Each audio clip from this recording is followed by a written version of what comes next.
राम राम सभी को। कैसे हो सब? बढ़िया? क्या बात है, वेरी गुड। भगवान से प्रार्थना करता हूँ कि आप सब बिल्कुल अच्छे हो, आपका घर परिवार, आपकी सेहत, आपके दोस्त, आपके वो वाले दोस्त सब बढ़िया हो। अच्छे वाले दोस्त, बेस्ट फ्रेंड की बात कर रहा हूँ, गलत मत सोचना। वो सब अच्छे हो। और इसी नई ऊर्जा के साथ, नई उमंग के साथ आज हम शुरू करने जा रहे हैं एक नई चैप्टर को, जिसका नाम रहने वाला है केमिकल काइनेटिक्स। Chemical kinetics. अगर मैं बात करूं as per the latest NCERT, ये हमारा रहने वाला है चैप्टर 3। अब आप पूछोगे सर चैप्टर 2 कहां गया? देखो, इसको एक बार समझ लो, ये रिलेटिवली काफी इजी चैप्टर है आपका। जब ये समझ में आ जाएगा ना, तब हम मूव करेंगे हमारे जो सेकंड चैप्टर है इलेक्ट्रोकेमिस्ट्री, उसके ऊपर। क्योंकि एक तो वो लंबा चैप्टर है, अभी हम एक चैप्टर लंबा पढ़ के आए हैं, वो काफी लंबा था, फिर एक और अगर लंबा कर लिया तो आपका मन बिल्कुल और ठीक है। तो ये एक छोटा चैप्टर रहने वाला है हमारा, काफी इजी भी रहने वाला है, और इजी नहीं भी होगा तो मेरे साथ तो इजी हो ही जाएगा, ये तो पता ही है आप लोगों को भी। ठीक है, तो स्टार्ट करते हैं हमारे केमिकल काइनेटिक्स को। देखो, अगर इसको मैं डिकोड करने की कोशिश करूं, क्या केमिकल का मतलब यहां पे है आपका रिएक्शन से, रिएक्शंस, ठीक है। और काइनेटिक्स, अगर 11th में आप पढ़ के आए हो फिजिक्स को, काइनेटिक्स में वहां पे किससे रिलेट करा था हमने इसको? स्पीड के साथ। काइनेटिक्स यानी स्पीड। बताओ इस चैप्टर में क्या पढ़ेंगे? हम पढ़ेंगे रिएक्शन की स्पीड, ठीक है, रिएक्शन की स्पीड। और साथ साथ एक और छोटी सी चीज देखेंगे हम देखेंगे स्पीड के साथ उसका मैकेनिज्म। मैकेनिज्म यानी path followed by reaction. Reaction जो होती है वो स्टार्ट कैसे होती है, कैसे प्रोडक्ट बनता है, प्रोडक्ट बनने के लिए क्या क्या फेवरेबल कंडीशन आपकी होनी चाहिए, वो सब इस मैकेनिज्म वाले पार्ट के अंदर हम देखेंगे। लेकिन पहले कवर करेंगे स्पीड को, यानी फर्स्ट हाफ आपका रहने वाला है स्पीड के ऊपर, और सेकंड हाफ जो इस चैप्टर का है वो रहने वाला है आपका मैकेनिज्म के ऊपर, ठीक है। अब ज्यादा हम टाइम वेस्ट ना करके बिल्कुल डायरेक्ट चैप्टर को शुरू करते हैं। देखो, केमिकल काइनेटिक्स क्या हुआ? Chemical kinetics, it is the branch of chemistry, branch of chemistry dealing with speed of reaction, speed of reaction. देखो यहाँ पे ना मैं स्पीड ना लेके एक कुछ इसका केमिस्ट्री सा नाम लेके चलूंगा, क्योंकि स्पीड तो फिजिक्स का नाम हो गया। केमिस्ट्री सा नाम क्या? मैं स्पीड की जगह ना यूज करूंगा रेट। रेट भी आपका स्पीड ही होता है, चिंता नहीं करनी है। मैं स्पीड की जगह बस क्या लेके चलूंगा? मैं लेके चलूंगा रेट। समझ गए? रेट क्या है आपका? रेट स्पीड के इक्विवेलेंट है। तो केमिकल काइनेटिक्स केमिस्ट्री की वो ब्रांच है, ये अलग से ब्रांच है, यानी जो पीछे हम पढ़ चुके हैं उसका इससे इतना ज्यादा रिलेशन नहीं है। बस एक छोटी सी टर्म आएगी, वो देखेंगे क्या है। इसके अंदर, इस केमिस्ट्री के अंदर हम डील करते हैं रेट ऑफ रिएक्शन के साथ, यानी आपकी रिएक्शन किस स्पीड से, किस रेट से हो रही है, वो हम पढ़ेंगे केमिकल काइनेटिक्स के अंदर, ठीक है। अब रेट की अगर मैं बात करूं तो अकॉर्डिंग टू रेट या फिर बेस्ड ऑन रेट, जो आपकी रिएक्शन है वो तीन टाइप की हो सकती है। Based on rate of reaction. देखो, मैं आर लिखूंगा इस चैप्टर के अंदर। इस आर का मतलब हो जाएगा rate of reaction, rate of reaction यानी स्पीड ऑफ रिएक्शन। अगर रेट ऑफ रिएक्शन के हिसाब से बात करूं मैं, तो केमिकल रिएक्शंस आर, उसके हिसाब से हम केमिकल रिएक्शन को अलग अलग क्लास के अंदर डिफाइन करते हैं। जैसी पहली रिएक्शन होगी फास्ट रिएक्शन। फास्ट रिएक्शन नाम से ही पता लग रहा है, फास्ट रिएक्शन कौन सी? वो रिएक्शन जो बिल्कुल सेकंडों में हो जाए, बिल्कुल सेकंडों के अंदर। दो, आप एसिड और बेस को मिला दो। एग्जांपल हो गया, जैसे एक एसिड आपने लिया, एक बेस लिया, इनको जैसे ही मिलाओगे ना, ये कन्वर्ट हो जाएंगे किसके अंदर? ये कन्वर्ट हो जाएंगे किसके अंदर? आई बेटा साइड हो थोड़ा। ये कन्वर्ट हो जाएंगे आपके साल्ट प्लस वाटर के अंदर, ठीक है। और इस रिएक्शन की स्पीड इतनी जल्दी होगी कि आप उसको पढ़ भी नहीं पाओगे, इतनी स्पीड से हो जाएगी। 1 सेकंड के अंदर वो रिएक्ट करके क्या बना लेंगे, साल्ट बना लेंगे। ठीक है, सेकंड आपकी रिएक्शन आई मॉडरेट रिएक्शन, नहीं मॉडरेट की बजाय स्लो रिएक्शन एक बार देखते हैं। स्लो रिएक्शंस, स्लो रिएक्शन कौन सी हुई, वो रिएक्शन जिनको कंप्लीट होने में बहुत ज्यादा टाइम लग जाए, कंप्लीट या स्टार्ट होने में ही समझ लो, आप कंप्लीट छोड़ो, स्टार्ट होने में ही काफी टाइम लग जाए, वो कौन सी रिएक्शन हो जाएंगी, स्लो रिएक्शन। फॉर एग्जांपल जैसे हम डेली लाइफ में देखते हैं रस्टिंग, रस्टिंग, अब रस्टिंग को शुरू होने में काफी टाइम लगता है, ठीक है, तो वो किसका एग्जांपल हुआ, आपका स्लो रिएक्शन का। अब तीसरी आती है इनके बीच की, ना तो फास्ट ना स्लो, कैसी, मॉडरेट, मॉडरेट रिएक्शंस। ठीक है, मॉडरेट रिएक्शन कौन सी हुई, कौन सी हुई, जिनको कुछ मिनट लगते हैं या कुछ घंटे लगते हैं, ज्यादा टाइम नहीं लगता इनको स्टार्ट होने में या इनको कंप्लीट होने में। ठीक है, वो कैसी हुई आपकी मॉडरेट रिएक्शन, ना फास्ट ना स्लो। अब अगर मैं बात करूं केमिकल काइनेटिक्स की, तो इस वाली केमिस्ट्री के अंदर हम इनमें से किस टाइप की रिएक्शन को देखेंगे। अगर मैं फास्ट को देखने लग जाऊं तो फास्ट के अंदर टाइम या जो रेट है इतना ज्यादा होता है कि हम उन रिएक्शन को पढ़ ही नहीं पाते। क्यों, क्योंकि टाइम बहुत कम है उनको पढ़ने के लिए। तो इस टाइप की रिएक्शन को इस चैप्टर के अंदर हम नहीं देखेंगे। दूसरा स्लो रिएक्शन, अब अगर आप स्लो रिएक्शन को पढ़ने लग जाओ तो आपको 3-4 दिन, हो सकता है 3-4 महीने एक ही रिएक्शन पढ़ने में लग जाए, क्योंकि 3-4 महीने में तो वो कंप्लीट होगी, फिर आप उसकी प्रॉपर्टीज देखोगे। तो इस टाइप की रिएक्शन को भी हम इस वाले चैप्टर के अंदर डील नहीं करेंगे। बच गई आपकी कौन सी, मॉडरेट रिएक्शन। अब कुछ तो पढ़ना पड़ेगा, तो हम किसको पढ़ेंगे, मॉडरेट रिएक्शन। मॉडरेट रिएक्शन कौन सी, जो ना तो स्लो हो आपकी, स्लो, और ना ही वो फास्ट हो, वो कैसी रिएक्शन हुई आपकी, मॉडरेट रिएक्शन। ठीक है, अब बात करते हैं रेट ऑफ रिएक्शन। ये जो लिखा है रेट ऑफ रिएक्शन, इसका मतलब क्या है, देख लेते हैं एक बार। रेट ऑफ रिएक्शन यानी स्पीड ऑफ रिएक्शन। ठीक है, देखो क्या बोला मैंने, रेट ऑफ रिएक्शन, या फिर शॉर्ट फॉर्म में क्या यूज करूं मैं, ROR।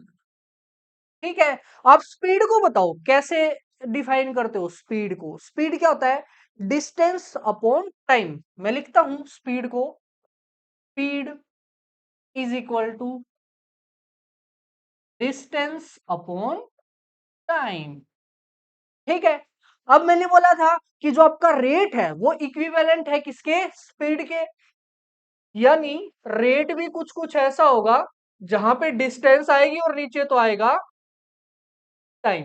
अब बात आती है कि केमिस्ट्री के अंदर हम अगर डिस्टेंस को देखने लग जाएं, डिस्टेंस क्या होता है, तो वो क्या होगा, देखो याद हो तो जब हम सॉल्यूशन पढ़ रहे थे वहां पे हम डिस्कस कर रहे थे अबाउट द कंसंट्रेशन टर्म। जहां भी हमने सॉल्यूशन को पढ़ना था वहां पे हम किसको पढ़ रहे थे, हम कंसंट्रेशन टर्म्स को पढ़ रहे थे। तो वो जो कंसंट्रेशन टर्म्स है वही किसका काम करेगी, वही आपका डिस्टेंस का काम करेगी। तो रेट क्या हो जाएगा आपका, कंसंट्रेशन,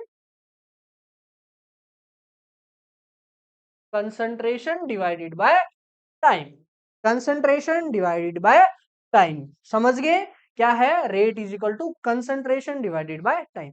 अगर किसी में जनरल रिएक्शन को लिखता हूं, जैसे मैंने लिखा रिएक्टेंट से कन्वर्ट हो गया प्रोडक्ट, ये कोई भी जनरल रिएक्शन है। ठीक है, अब ये बताओ मेरे को कि जो भी आपकी कंसंट्रेशन है किसकी, रिएक्टेंट की, वो टाइम के साथ क्या होती है, इंक्रीज होती है, डिक्रीज होती है या सेम रहती है, बताओ फटाफट बताओ क्या होती है।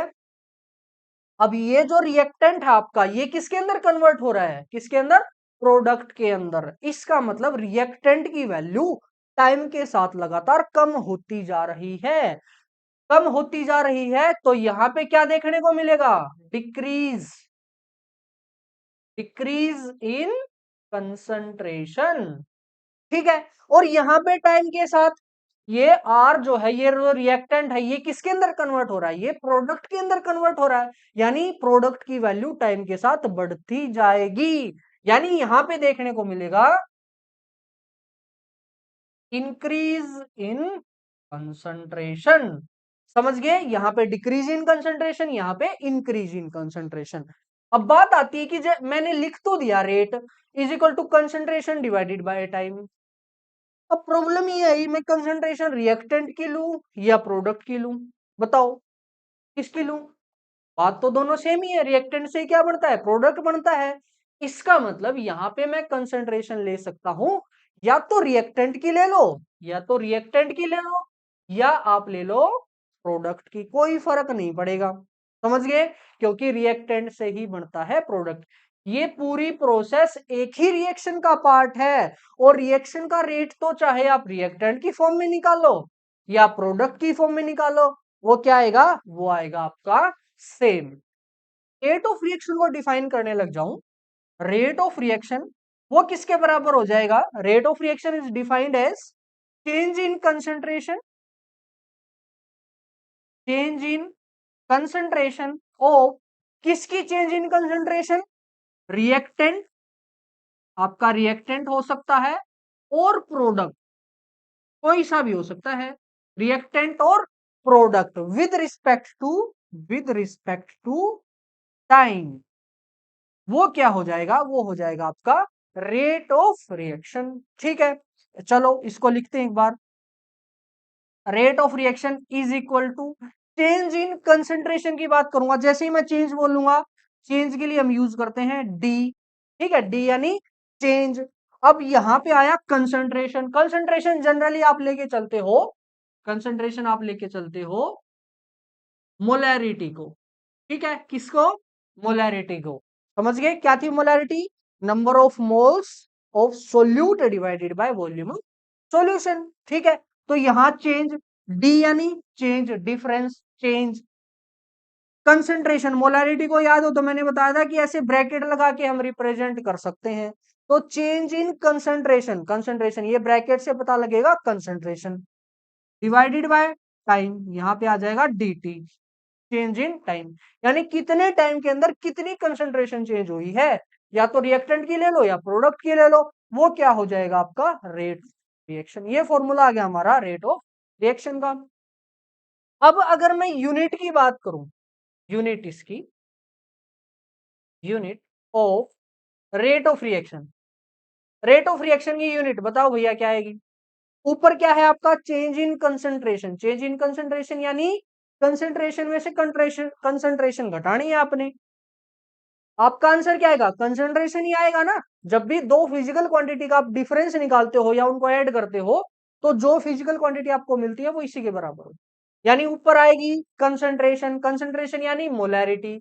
मोलैरिटी की यूनिट बताओ फटाफट, मोलैरिटी की यूनिट होती है मोल पर लीटर, मोल पर लीटर, ठीक है, डिवाइडेड बाय टाइम की यूनिट सेकंड। तो यहां से क्या हुई, यहां से हुई आपकी मोल पर लीटर पर सेकंड। ठीक है, इसी को लिखने का दूसरा तरीका क्या है, मोल पर लीटर को आप लिख सकते हो मोलैरिटी यानी m, और यहां पे आ जाएगा पर सेकंड। समझ गए, पक्की बात है, वेरी गुड।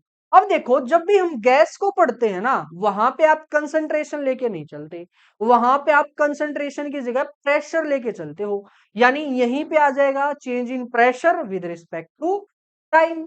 ठीक है, उस केस में इसकी यूनिट क्या आ जाएगी, उस केस में इसकी यूनिट आ जाएगी, कंसंट्रेशन की जगह आपने लेना है प्रेशर, प्रेशर की यूनिट होती है जैसे पास्कल पर सेकंड, ये हो जाएगी आपकी रेट ऑफ रिएक्शन की यूनिट।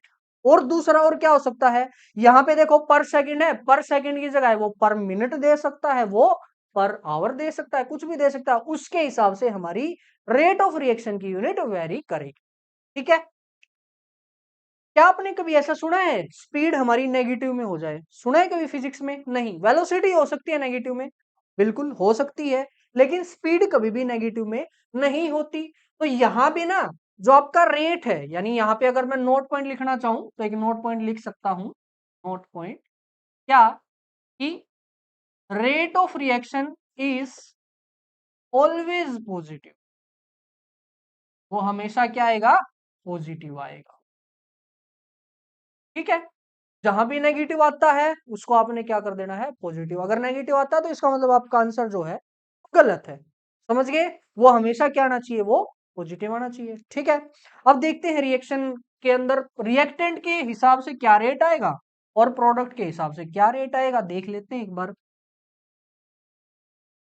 हम्म हम्म हम्म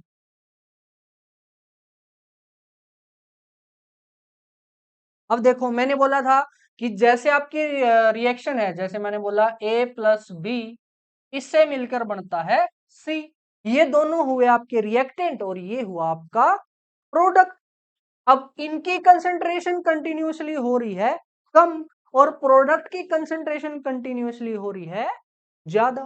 तो यहां से अगर मैं थोड़ा सा ग्राफ बनाने लग जाऊं, थोड़ा सा क्या, ग्राफ तो पूरा ही बनाऊंगा। ठीक है, एक साइड मैंने ले लिया कंसंट्रेशन, कंसंट्रेशन सी। ठीक है, ये सी, ये वाला सी नहीं, वो कंसंट्रेशन वाला सी है, यहां पे ले लिया टाइम। अगर रिएक्टेंट की बात करो, रिएक्टेंट की, उसकी कंसंट्रेशन कंटिन्यूअसली कम होती है, यानी ग्राफ ऊपर से आपका नीचे आता जाएगा, ऊपर से नीचे। शुरू में रिएक्टेंट आपने ले लिया 100 और वो अब मान लो यहां पे है वो 100, अब वो 100 कंटिन्यूअसली कम होता जाएगा। ठीक है, तो ये ग्राफ जो है, ये ग्राफ आएगा आपका किसका, रिएक्टेंट का, कंसंट्रेशन ऑफ रिएक्टेंट कंटिन्यूअसली वो कम होती जाएगी। सेम प्रोडक्ट की बताओ, ये प्रोडक्ट है, प्रोडक्ट प्रोडक्ट की कंसंट्रेशन कंटिन्यूअसली इंक्रीज होती है। और जनरली वो कहां से इंक्रीज होती है, जीरो से, क्योंकि अगर आपकी रिएक्शन शुरू नहीं हुई है तो वहां पे कंसंट्रेशन ऑफ प्रोडक्ट हमेशा होगा जीरो। ये तो तब बनेगा ना जब रिएक्शन शुरू हो जाएगी। ठीक है, तो ये हमेशा बनेगा ऐसे, ये लाइन ऐसे भी आ सकती है, ऐसे भी, कैसे भी आ सकती है, लेकिन एक चीज पक्की है कि ये हमेशा ऊपर की तरफ जाती आएगी। तो यहां पे आया कंसंट्रेशन ऑफ प्रोडक्ट। समझ गए? ठीक है, चलो अब मैं लिखता हूं rate of reaction in the form of A. वो कैसे लिखूंगा रेट ऑफ रिएक्शन, यहां पे हम लिखते हैं चेंज इन कंसंट्रेशन। अब इसकी कंसंट्रेशन तो कम हो रही है, तो मैं लिखूंगा डिक्रीज इन कंसंट्रेशन ऑफ ए। इसका मतलब क्या, concentration of A divided by time. ठीक है, अगर मैं रेट ऑफ रिएक्शन लिखना चाहूं किसकी फॉर्म में, बी की फॉर्म में, वो कैसे लिखा जाएगा, decrease in concentration of B divided by क्या आएगा, टाइम। सेम अगर आप रेट ऑफ रिएक्शन लिखना चाहो किसकी फॉर्म में, सी की फॉर्म में, अब सी की कंसंट्रेशन बढ़ रही है या घट रही है, बढ़ रही है ना, तो यहां पे आएगा increase in concentration of C divided by, यहां पे आएगा हमारा टाइम। क्लियर है? बिल्कुल इजी था, कुछ नहीं करा हमने, फॉर्मूला लगा दिया। अब मेरे को एक एक बात बताओ, डिक्रीज इन कंसंट्रेशन यानी कंसंट्रेशन कम होगी, तो इसकी वैल्यू पॉजिटिव आएगी या नेगेटिव आएगी। देखो, डिक्रीज इन कंसंट्रेशन का मतलब है फाइनल माइनस इनिशियल आपने करना है। मान लो ये स्टार्टिंग का टाइम था, इनिशियल, और ये फाइनल है। ठीक है, तो इनिशियल कंसंट्रेशन ऑफ रिएक्टेंट इसके हिसाब से आएगी ये, और फाइनल आएगी। तो अगर फाइनल में से इनिशियल घटाओगे आप, फाइनल में से इनिशियल यानी चेंज निकालोगे, तो वो आएगा यहाँ पे नेगेटिव, आएगा नेगेटिव, क्योंकि छोटे में से आप क्या घटा रहे हो, बड़ा घटा रहे हो। छोटा कैसे, ये वैल्यू आई आपकी ये, और ये आई आपकी ये है आपकी फाइनल कंसंट्रेशन, और ये है आपकी इनिशियल, इनिशियल यानी बिल्कुल शुरू की। ठीक है, तो फाइनल में से इनिशियल घटाओगे तो ये वैल्यू आएगी नेगेटिव, और टाइम हमेशा होता है पॉजिटिव। तो नेगेटिव बाय पॉजिटिव, कैसी वैल्यू आएगी, पॉजिटिव या नेगेटिव, वो आएगी हमेशा नेगेटिव। अभी थोड़ी देर पहले ही मैंने नोट पॉइंट में बताया था कि रेट ऑफ रिएक्शन कभी भी नेगेटिव नहीं हो सकता, लेकिन यहां तो नेगेटिव आ गया। अब क्या करें, क्या कोई दिक्कत नहीं है, इस नेगेटिव को बना दो पॉजिटिव। कैसे, अगर आपने नेगेटिव को पॉजिटिव बनाना है, कैसे बनाते हैं, उसकी गुणा करवा दो किसके साथ में, एक और नेगेटिव के साथ में, और अब वो नेगेटिव और एक और नेगेटिव मिलकर क्या बना लेंगे, पॉजिटिव वैल्यू बना लेंगे। तो सेम काम मेरे को यहां करना पड़ेगा, ये वैल्यू नेगेटिव आई है तो इसको एक माइनस और ऐड कर दो। जैसे ही आपने ये माइनस ऐड किया, माइनस ऐड करते ही ये पूरी वैल्यू रेट ऑफ रिएक्शन वो आ गया पॉजिटिव। सेम काम हमें यहां करना पड़ेगा क्योंकि ये भी क्या है, ये भी रिएक्टेंट है।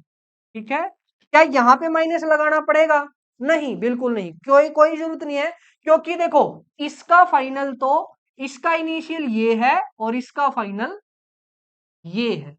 अब फाइनल बड़ा है यानी फाइनल में से इनिशियल घटाओगे तो वो पॉजिटिव वैल्यू आएगी। अब ये पॉजिटिव, ये भी पॉजिटिव, और पॉजिटिव बाय में पॉजिटिव, कैसी वैल्यू आएगी? पॉजिटिव।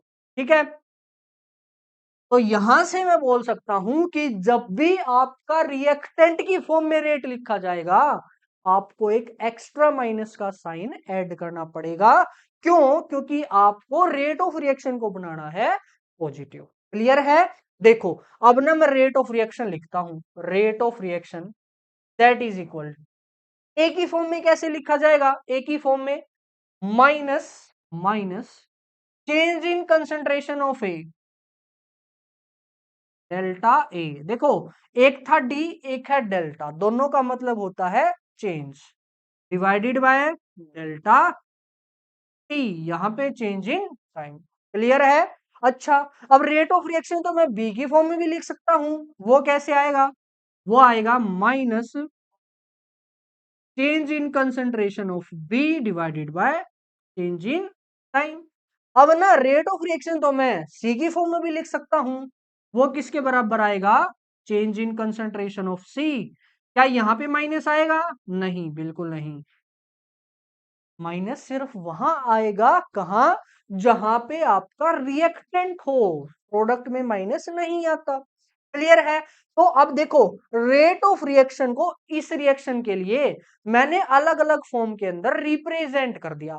आप चाहे इसका यूज करो, चाहे इसका यूज करो, चाहे इसका यूज करो, तीनों के केस से रेट ऑफ रिएक्शन हमेशा बराबर आएगा। समझ गए? पक्की बात है? ठीक है, अब ना ये तो आपकी नॉर्मल रिएक्शन होगी। अगर मैं जनरल एक रिएक्शन लिखना चाहूं, जनरल रिएक्शन में क्या फर्क आएगा देखते हैं। देखते हैं, एक सेकंड रुको। देखो,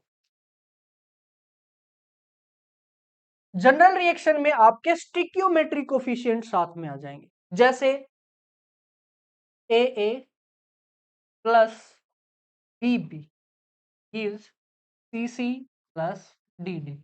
यानी आपने रिएक्शन को बैलेंस कर दिया है। जैसे हमारी रिएक्शन होती है H2 plus O2 gives H2O। अब अगर इसको बैलेंस करते हैं, यहां 2 आएगा, यहां पे 2 आएगा। तो ये जो स्मॉल लेटर्स हैं A B C D small वाले, वो रिप्रेजेंट करते हैं आपके ये, और ये रिप्रेजेंट करेंगे स्टिकियोमेट्री, स्टिकियोमेट्रिक कोफिशिएंट। ठीक है, और जो कैपिटल लेटर्स हैं ए बी सी डी, वो रिप्रेजेंट करेंगे आपके या तो रिएक्टेंट को या फिर प्रोडक्ट को। क्लियर है? ठीक है, अब अगर ऐसी रिएक्शन आती है तो जो रेट ऑफ रिएक्शन हमारा लिखा जाएगा, ध्यान से देखो, बहुत सवाल आते हैं यहां से। Rate of reaction is equal to, एक ही फॉर्म में कैसे लिखते थे हम? Minus change in concentration of A divided by dt, ऐसे लिखते हैं। ठीक है, लेकिन ये ए भी तो रह गया। ये देखो, ऐसे आएगा, माइनस, इसको हटाओ, 1 बाय में करके आ जाएगा ये। ठीक है, 1/a डी ए बाय में डी टी, -1/a/dA/dt। ठीक है, अच्छा, अब बताओ रेट ऑफ रिएक्शन बी की टर्म्स में कैसे लिखूंगा मैं? इस वाले की टर्म्स में, इसकी टर्म्स में कैसे लिखूंगा? बताओ फटाफट। माइनस, क्योंकि रिएक्टेंट है, coefficient 1/b, change in concentration of B divided by D. Clear है? पक्की बात है? चलो, सी की फॉर्म में बताओ कैसे लिखा जाएगा? क्या सी की फॉर्म में माइनस आएगा? नहीं, क्योंकि वो प्रोडक्ट है। तो 1/c D C divided by D T. और डी की फॉर्म में कैसे लिखा जाएगा? 1/d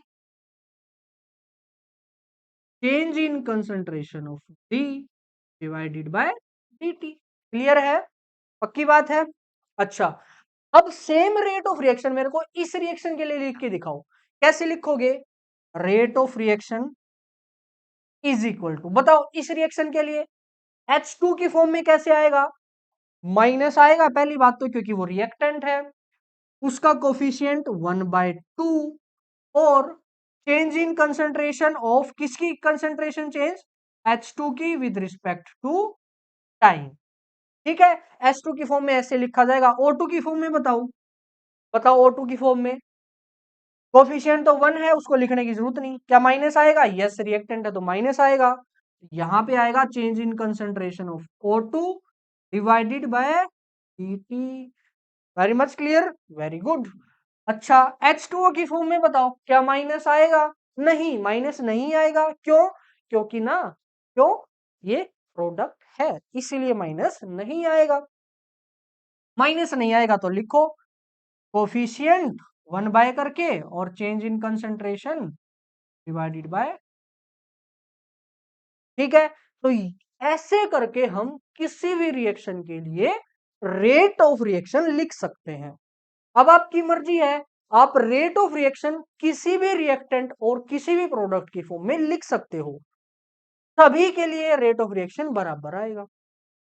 यहां से क्वेश्चन क्या आता है? एक क्वेश्चन तो यही आ गया कि ना, रेट ऑफ रिएक्शन लिख के दिखाओ इनकी टर्म्स में। दूसरा वो पूछ लेता है कि कंपेयर करो इसको और इसको, इन दोनों को कंपेयर करो। तो क्या करेंगे? इन दोनों को उठा लेंगे हम। बताओ इसमें कितने वेरिएबल है? एक, दो, तीन। तीन ही है, क्योंकि चौथा तो ये सेम ही है।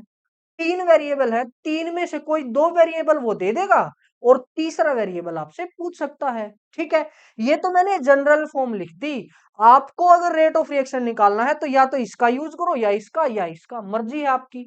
और क्या पता रेट ऑफ रिएक्शन निकालना ना बोले, वो एक की कंसेंट्रेशन देके दूसरे की पूछ लेगा। तो आप सिर्फ इन दोनों को कंपेयर करो। कंपेयर कैसे करेंगे? कोफिशिएंट लिख के, बिल्कुल प्रॉपर। क्लियर है? ठीक है, देखो अब एक दो चीज और बचती है, फिर हम इसके क्वेश्चन करेंगे। वो एक दो चीज क्या है? जैसे इसी रिएक्शन के लिए मैंने क्या लिखा? इसी रिएक्शन के लिए मैंने लिखा rate of reaction is equal to -1/2 change in concentration of H2 divided by dt।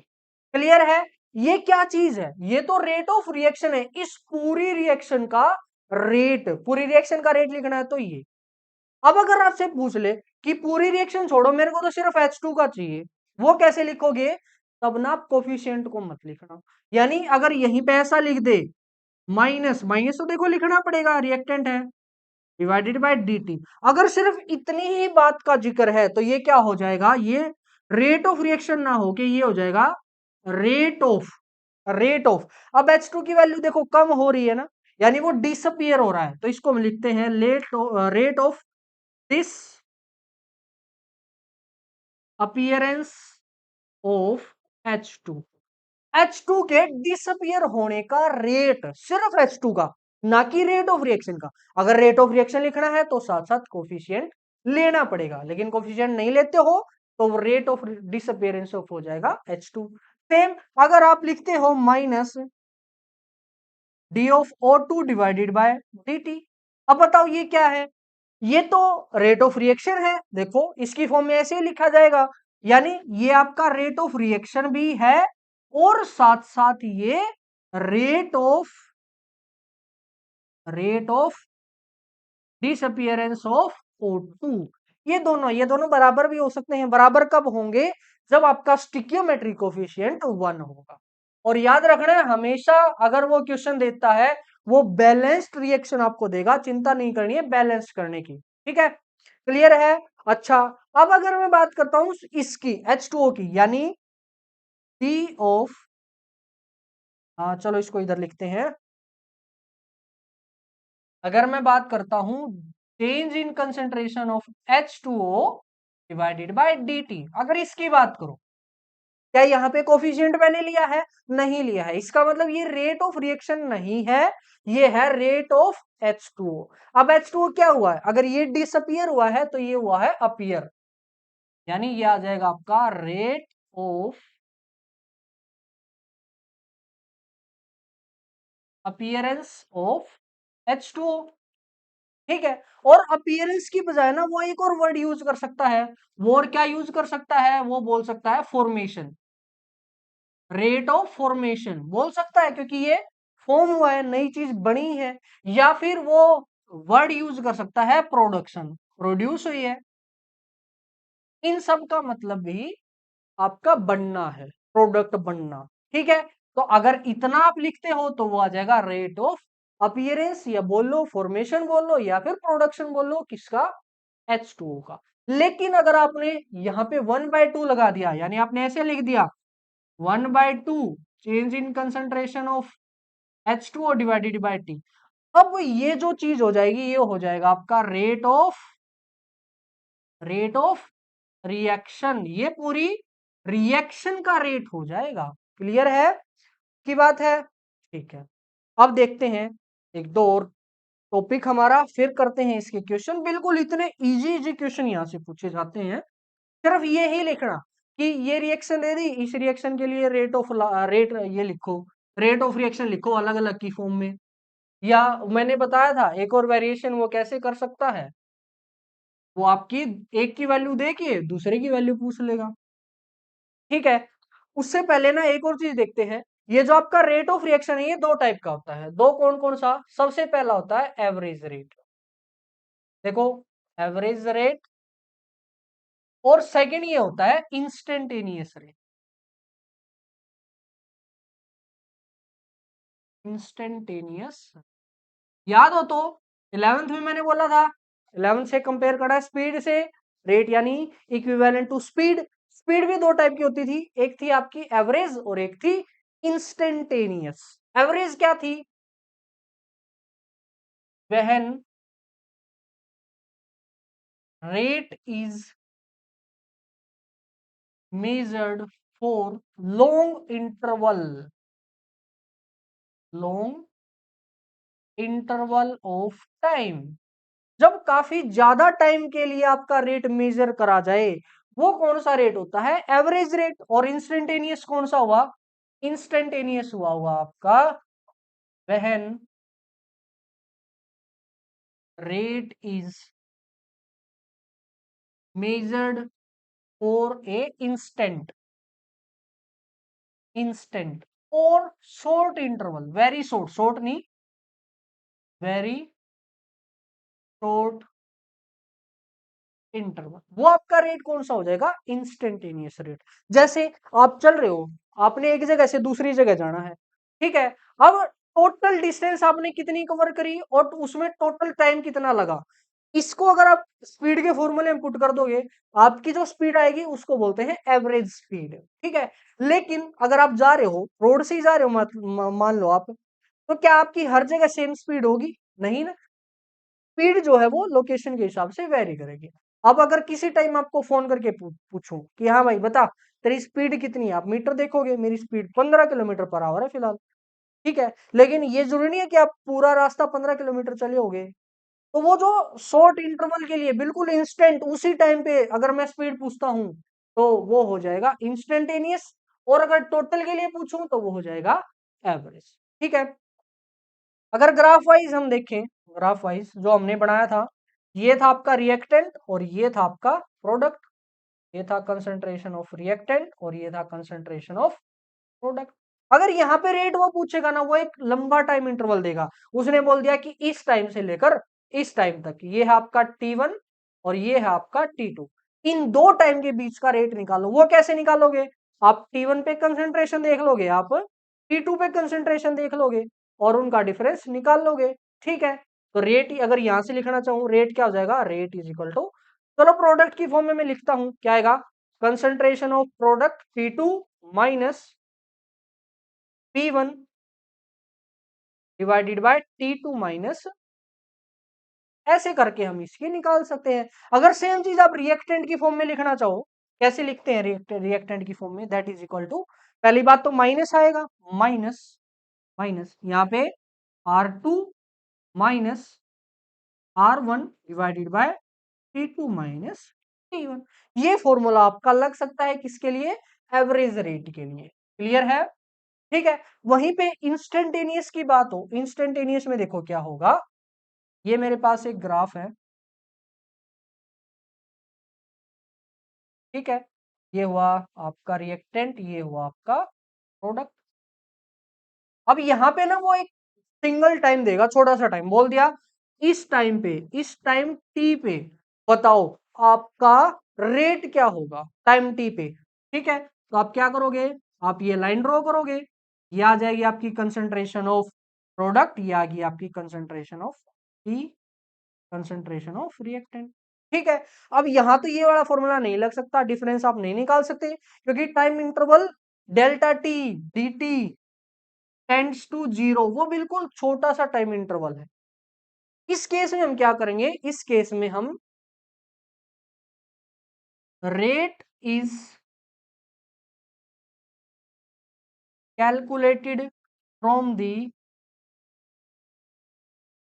Slope, आप स्लोप निकाल लो उस पॉइंट पे, और वो जो स्लोप होगा आपका, वो स्लोप ही होता है आपका रेट ऑफ रिएक्शन, समझ गए। क्या करो, स्लोप निकालो। स्लोप कैसे निकालते हैं, टेंजेंट ड्रा करो, टेंजेंट ड्रा करो, जैसे इस पॉइंट पे निकालोगे तो ये आ जाएगी आपकी टेंजेंट, इस टेंजेंट का स्लोप निकाल दो, ठीक है। स्लोप कैसे निकालते हैं, ये एंगल आएगा आपका थीटा, तो टेन थीटा आपका आंसर आ जाएगा। अगर रिएक्टेंट की फॉर्म में है, ये आपका होगा, यहाँ पे भी आप थीटा निकालोगे, लेकिन यहाँ पे माइनस टेन थीटा माइनस आएगा, क्योंकि जब भी रिएक्टेंट के लिए यूज करेंगे तो माइनस, ठीक है। यहां से क्वेश्चन नहीं आते, लेकिन थ्योरेटिकल क्वेश्चन आता है कि एवरेज रेट क्या है और इंस्टेंटेनियस रेट क्या है, और दोनों में क्या डिफरेंस है, दोनों के लिए रेट कैसे कैलकुलेट करेंगे। इंस्टेंटेनियस में बस आपने याद रखना है कि रेट आपका कहां से निकलेगा, आपका स्लोप से निकलेगा। किसका slope, graph of concentration versus time, concentration versus time का स्लोप, ठीक है। तो थ्योरी में आज के लिए इतना ही था, अब फटाफट करते हैं हम क्वेश्चंस। देखो क्वेश्चन नंबर 1 को क्या कह रहा है, question 1, express the rate of reaction of following reactions, जैसे ए है 2HI gives H2 plus I2, बहुत इजी है, कैसे करेंगे बताओ। Rate of reaction is equal to, इसकी फॉर्म में कैसे आएगा, रिएक्टेंट है तो माइनस 1 में कोफिशिएंट, कोफिशिएंट आपका 2, change in concentration of HI divided by dt। इस H2 की फॉर्म में कैसे आएगा, प्लस आएगा, पहली बात तो प्रोडक्ट है, प्लस आएगा, कोफिशिएंट 1 ही है तो लिखने की जरूरत नहीं, तो change in concentration of H2 divided by dt। I2 की फॉर्म में change in concentration of I2 divided by dt, ठीक है। यहां से एक चीज और बता दो, एक रिएक्शन है N2 plus H2 gives NH3, अगर इसको बैलेंस करोगे तो आपकी ये आएगी। इस रिएक्शन के लिए ना सेम रेट ऑफ रिएक्शन लिखना नीट में 2 बार पूछा गया है, एक बार तो आई थिंक 2017 में, और एक 2017 से पहले।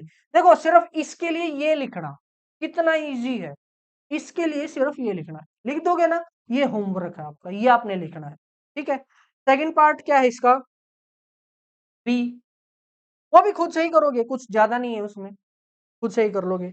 नेक्स्ट देखो क्वेश्चन नंबर 2, क्या कहता है क्वेश्चन नंबर 2, ये रेट ऑफ रिएक्शन दे दिया, तो इस रेट ऑफ रिएक्शन के हिसाब से रिएक्शन आपने बतानी है कौन सी होगी। देखो पहले आएगा 1/2 है, यानी y वाले कोफिशिएंट होते हैं 2, और c प्लस में 3d gives 4a प्लस में b, ठीक है। ये होगी आपकी रिएक्शन, यानी ऑप्शन नंबर ए। अगर ऐसा कर दिया तो बेटे आप बिल्कुल गलत हो जाओगे। गलत क्यों, मैंने बोला माइनस किसके साथ आएगा, माइनस आएगा सिर्फ और सिर्फ रिएक्टेंट के साथ, और प्लस आएगा प्रोडक्ट के साथ। इसका मतलब है जो भी माइनस में दे रखा है वो है आपका रिएक्टेंट, और जो प्लस में है वो दे रखा है आपका प्रोडक्ट। बताओ माइनस में कौन कौन है, माइनस में आपका ए, यानी आपका आएगा 4a, प्लस में और कौन है माइनस में, बी, तो 4a प्लस बी, और कोई है नहीं, इसका मतलब एरो का निशान, और 2c plus 3d, 2c plus 3d, ये आपका करेक्ट आंसर हो जाएगा। आगे पीछे वो लिख सकता है, बराबर ही तो टर्म है, बराबर है तो किसी को पहले लिख लो किसी को बाद में लिख लो, कुछ फर्क नहीं पड़ेगा, ठीक है। नेक्स्ट देखो, अरे कितना बड़ा सा सवाल है, डर गए होगे देख के, है ना। लेकिन नहीं, बिल्कुल आसान से सवाल है ये। दिखने में काफी बड़े हैं लेकिन है बहुत आसान। क्या कहता है देखो इस सवाल में, एक रिएक्शन दे दी। कौन सी रिएक्शन है ये? जब कोई शराब पी के गाड़ी चलाता है तो पुलिस वाले क्या करते हैं, पुलिस वाले ना वो ऐसे उनके पास एक बंदूक छोटा सा होता है कुछ तो डिवाइस, वो उसके अंदर फूंक मारने को बोलते हैं। ऐसे फूंक मारने से क्या होगा, अपनी हवा जो है, हवा उसके अंदर जाएगी। अब हमने जो भी कंज्यूम कर रखा है, अल्कोहल हमने कंज्यूम कर रखा है, पानी हमारे अंदर है या ऑक्सीजन हमारे अंदर है, वो सब मिक्स होके हमारी फूंक के थ्रू उस डिवाइस के अंदर जाएगी। और उस डिवाइस के अंदर जाने के बाद एक रिएक्शन होगी। रिएक्शन होगी कब? जब अल्कोहल आपकी इस वेपर्स में हो, आपके सांस वाले वेपर्स के अंदर हो, ठीक है, छोड़े गए वेपर्स के अंदर हो। अगर अल्कोहल हुआ तो रिएक्शन शो करेगा, उस रिएक्शन से पुलिस वाले को पता लग जाएगा कि इसने कितने अल्कोहल को कंज्यूम कर रखा है। ठीक है, उसकी रिएक्शन दे रखी है, हमारी रिएक्शन कोई काम की नहीं है। इसने बोल दिया rate of appearance of Cr2 जो भी है, रेट ऑफ अपीयरेंस। क्या इसने रेट ऑफ रिएक्शन बोला है? नहीं, इसने बोला है रेट ऑफ अपीयरेंस। यानी आप सिर्फ लोगे इसको Cr2SO4 इसको डिवाइडेड बाय dt, ये आपको दे दिया 2.67। ठीक है, और यूनिट इसकी दे दी मोल पर मिनट, मोल पर लीटर, सॉरी रेट है ना, मोल पर लीटर पर मिनट होगा, आई थिंक मिस प्रिंट हो रखा है। ठीक है, ये आ गया मोल पर मिनट, किसी भी टाइम पे दे दिया उसने, ये आपको दे दिया। ठीक है, अच्छा, अब इसने पूछ लिया कि रेट ऑफ डिसअपीयरेंस, फिर से उसने डिसअपीयरेंस बोला है, यानी कोफिशिएंट नहीं लेने। रेट ऑफ डिसअपीयरेंस यानी D of C2H6O divided by dt, ये उसने पूछ लिया सेम टाइम के अंदर। ठीक है, मैंने बोला था ना कि ना वो दो वैल्यूज दे देगा और कंपेयर करवा लेगा। करवा लिया ना कंपेयर। क्या करेंगे, दोनों के लिए रेट ऑफ रिएक्शन लिख दो, क्योंकि इन दोनों की रिलेशन कहाँ आती है, रेट ऑफ रिएक्शन के अंदर। लिखो रेट ऑफ रिएक्शन, किसकी फॉर्म में लिखो, पहले इसकी फॉर्म में लिखो। इसकी फॉर्म में कैसे आएगा, कोफिशिएंट के साथ। कोफिशिएंट आपका 2, तो यहां आएगा 1/2 C of Cr2SO4 divided by dt। ठीक है, और सेम आप रेट ऑफ रिएक्शन लिख दो, किसकी फॉर्म में, C2H6O की फॉर्म में। देखो ये दे रखा क्या आएगा, ये आएगा माइनस, क्योंकि रिएक्टेंट है 3 माइनस। अच्छा, डिसअपीयरेंस यहाँ भी माइनस आएगा। ठीक है, -1/3, यहाँ आएगा आपका change in concentration of C2H6O divided by P। Clear है, ये चीज हमें पता है from the rate of reaction. अब इसको उसने दे दिया, ये जो वैल्यू है, ये वैल्यू दे दी 2.67। हमने निकालनी है ये वाली वैल्यू माइनस के साथ। क्या करो, ये 3 एक्स्ट्रा है, इस 3 को इधर ले आओ। इधर लेके आएंगे तो क्या बनेगा, 3/2 गुणा में इसकी वैल्यू है 2.67, और ये किसके बराबर हो जाएगा, माइनस इस वाली वैल्यू के बराबर। तो आपका आंसर आएगा, अगर मल्टीप्लाई करोगे तो नियरली 4 आपका आंसर आ जाएगा। ठीक है, देखो कितना आसान सा सवाल है। बस आप पहली बार कर रहे होगे तो शायद हो सकता है थोड़ा सा टफ लगे, और क्वेश्चन की लेंथ देख के थोड़ा टफ लग सकता है। इसके अलावा बिल्कुल आसान सा लप्पू सा हमारा सवाल है। ठीक है, चलो, और ये कि कहाँ का सवाल है, जेई 2021 का। देख मैंने बोला था ना बहुत आसान आसान सवाल आते हैं, अभी तो आप और भी देखोगे बहुत आसान आसान से। नेक्स्ट देखो क्वेश्चन नंबर 4 में फिर से एक रिएक्शन दे दी। ठीक है, और इस रिएक्शन में पूछ लिया rate of appearance of Br2, rate of appearance of Br2, यानी रेट ऑफ अपीयरेंस, अपीयरेंस है तो माइनस नहीं आएगा, किसका, Br2 का विद रिस्पेक्ट टू टाइम। ये उसने पूछ लिया, और ऑप्शन में ना किसके साथ कंपेयर कर रखा है, Br नेगेटिव के साथ। यानी आप रेट ऑफ रिएक्शन लिख दो, एक तो Br2 के लिए और एक Br नेगेटिव के लिए। क्लियर है, वहां से हमें इन दोनों की रिलेशन मिल जाएगी। चलो लिखते हैं, हमने लेना है रेट ऑफ रिएक्शन। सबसे पहले रेट ऑफ रिएक्शन लिखते हैं, Br, पहले कौन आएगा, Br नेगेटिव। चलो Br नेगेटिव की फॉर्म में लिखो, क्या आएगा -1/5 change in concentration of Br negative divided by dt that is equal to, अब लिख दो आप Br2 की फॉर्म में, Br2 के अंदर कोफिशिएंट है 3, तो यहाँ आएगा 1/3 change in concentration of Br2 divided by dt।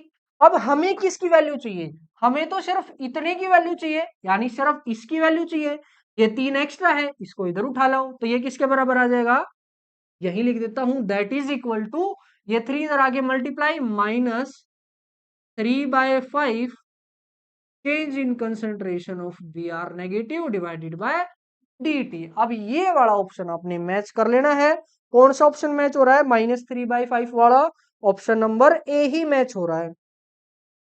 ठीक है, चलो नेक्स्ट देखो, नेक्स्ट क्या कहता है next, in A reaction the concentration of reactant changes from इतने टू इतने इन 10 मिनट, तो हमने बताना है एवरेज रेट। कैसे निकालते हैं average rate, change in concentration divided by change in time. अब उसने बोल दिया कि कंसंट्रेशन है रिएक्टेंट की कंसंट्रेशन वो चेंज हो रही है कहां से कहां, 0.20 से 0.15 तक, और कितने टाइम के अंदर, टाइम है आपका t is equal to 10 minutes.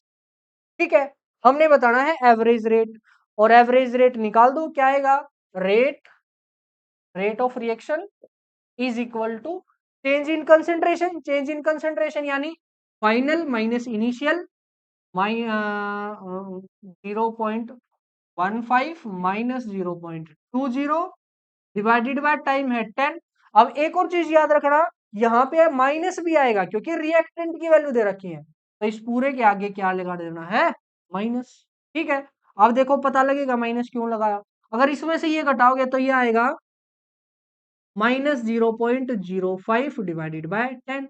अब ये वाला माइनस हो जाएंगे प्लस, और आपका आंसर हो जाएगा 0.005। यूनिट बताओ ध्यान से, इसकी यूनिट क्या आएगी, आपने कंसंट्रेशन ली है मोल पर लीटर और टाइम आपने लिया है मिनट के अंदर, तो मोल पर लीटर पर मिनट, ये आपका आंसर हो जाएगा। ऑप्शन नंबर कौन सा, ऑप्शन नंबर पहला ही आ गया। ठीक है, और साथ साथ इसने सेकंड के भी ऑप्शन दे रखे हैं, पर सेकंड के, इसको और चलो करते हैं। इसके लिए क्या करना होगा, इसके लिए बस नीचे रख लेते हैं, अगर आपने पर सेकंड के अंदर निकालना है तो टाइम किसके अंदर रखोगे, टाइम आप रखोगे सेकंड के अंदर रखो, यहाँ पे आएगा 0.05 डिवाइडेड बाय 10 मिनट के अंदर कितनी सेकंड, 600। इसको आप कैलकुलेट कर लो बस, कितना आएगा बताओ।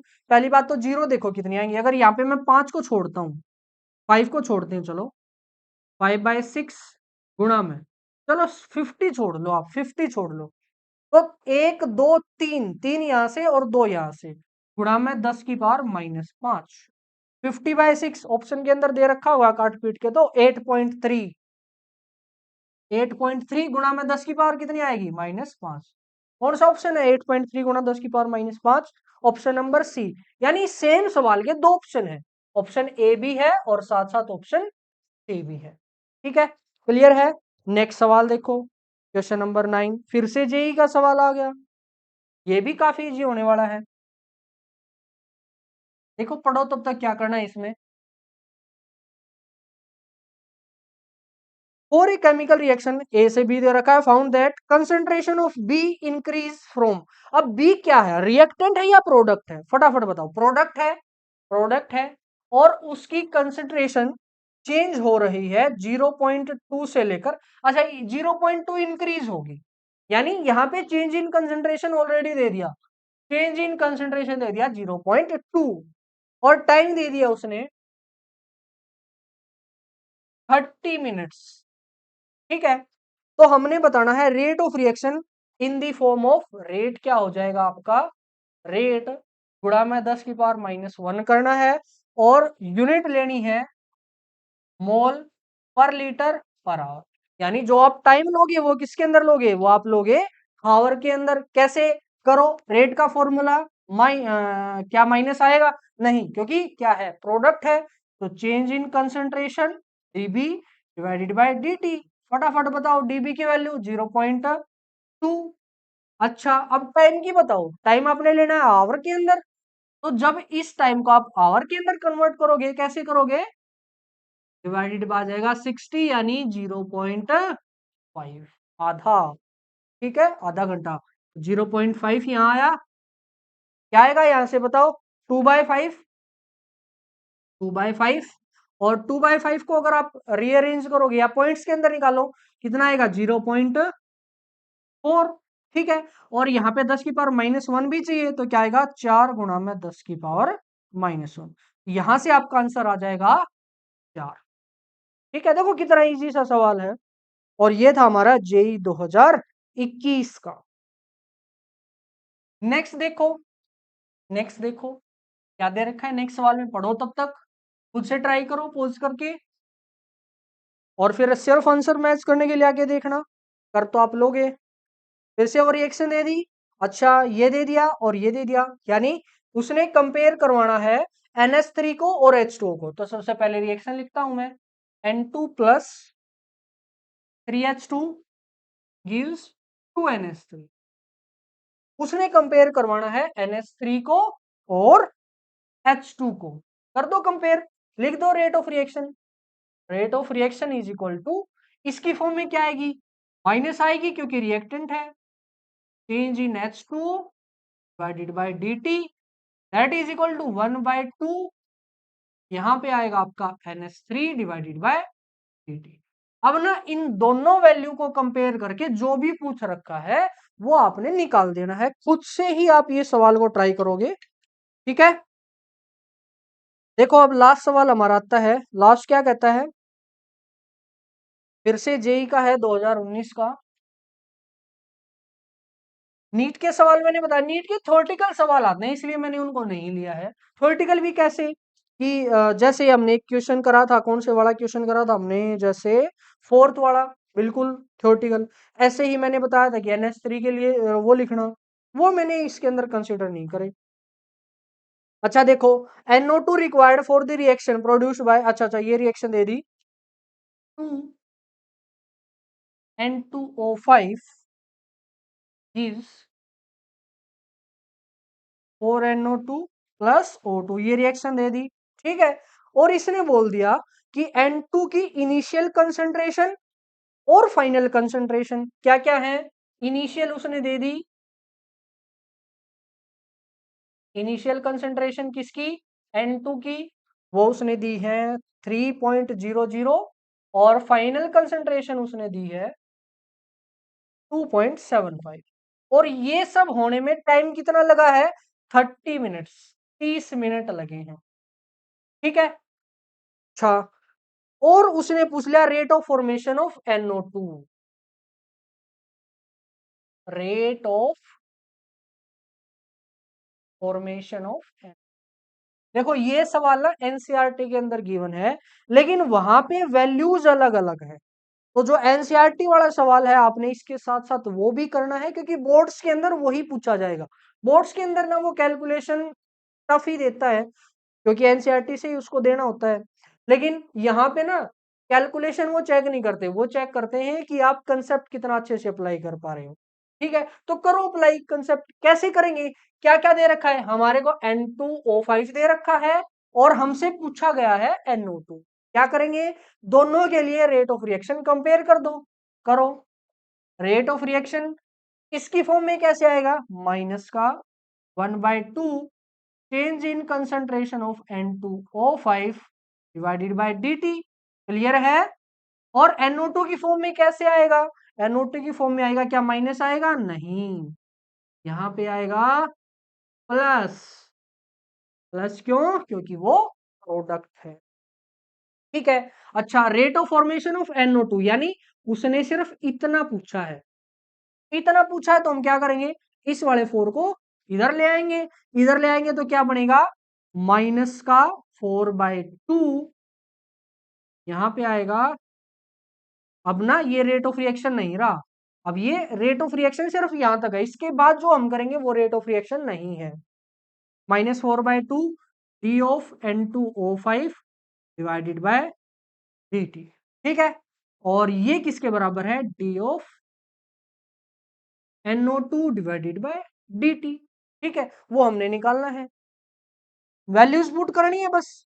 यहां से आएगा -2 गुणा में change in concentration of NO2 यानी फाइनल माइनस इनिशियल।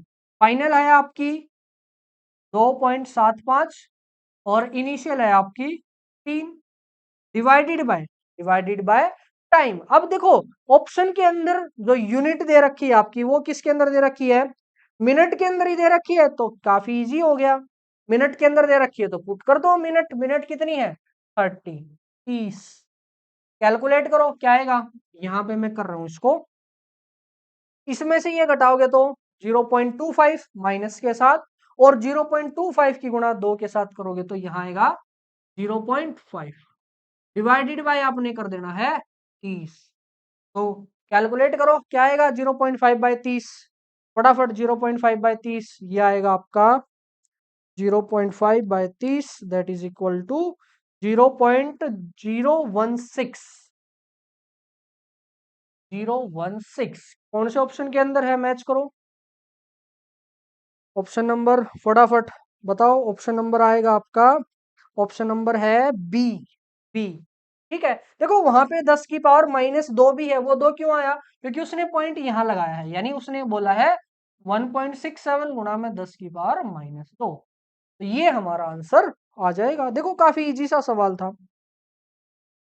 तो ये था हमारा रेट ऑफ रिएक्शन का इंट्रोडक्शन। अब अगर ये समझ में आया है तो ही आपको आगे आने वाले लेक्चर हैं इसके समझ में आएंगे। इसमें कुछ मुश्किल था ही नहीं, हमने बिल्कुल एक ही फॉर्मूला था, ये वाला फॉर्मूला, इसी फॉर्मूले से देखो कितने क्वेश्चन बना दिए अलग अलग। आप और भी क्वेश्चन ट्राई करना, एनसीईआरटी के ट्राई करना, या और किसी बुक से आप पढ़ रहे हो तो उस बुक से आप ट्राई करना, लेकिन वैसे जरूरत है नहीं। नोट्स जो है आपके वो डिस्क्रिप्शन में मिल जाएंगे, PDF। ठीक है, बचते हैं क्वेश्चंस, वो क्वेश्चंस आप कहीं से भी ट्राई करो हो जाएंगे। इसको हम जल्दी से जल्दी खत्म करने की कोशिश करेंगे, किसको, इस केमिकल काइनेटिक्स को। ठीक है, बस आपसे चाहिए कि आप सपोर्ट करते रहिए, उसको भी छोड़ो, आप बस पढ़ते रहिए, और कुछ भी नहीं आपने नहीं करना है, सारी चीजों को भूल जाना है जो भी चल रहा है आपकी जिंदगी में, सिर्फ पढ़ाई के बारे में सोचते रहो और उसी पे काम करते रहो, क्योंकि वही आपके आने वाले फ्यूचर को बेटर बनाएगी। और चीजें वो बेटर नहीं बनाएगी, वो आपको वहीं रोक देंगी, फिर आपको अगर आने वाले जो साल हैं 1-2 साल वहां पे मेहनत करनी पड़ेगी। तो इससे अच्छा है क्यों ना यहीं पे हम कंटिन्यू हो जाएं, और ज्यादा कुछ नहीं करना है। देखो कितनी देर लगेगी, 1 घंटा मैक्सिमम लगेगा यहाँ पे, और 1-1 घंटा आपने हर सब्जेक्ट को देना है। कम से कम बोला है मैंने, कम से कम इतना तो होना ही चाहिए, तब जाके आप बोर्ड्स में अच्छा परफॉर्म कर पाओगे। नीट जेई के लिए आपको टाइम ट्रिपल कर देना है, यानी 3 घंटे पर सब्जेक्ट, टोटल 9 हो गए आपके, 9 घंटे आपको डेली पढ़ना पड़ेगा अगर आपने नीट और जेई को क्लियर करना है। ठीक है, तो आज के लिए, अभी के लिए सिर्फ यहीं तक रखते हैं, और मिलते हैं नेक्स्ट लेक्चर के अंदर। तब तक के लिए मेरी तरफ से राम राम।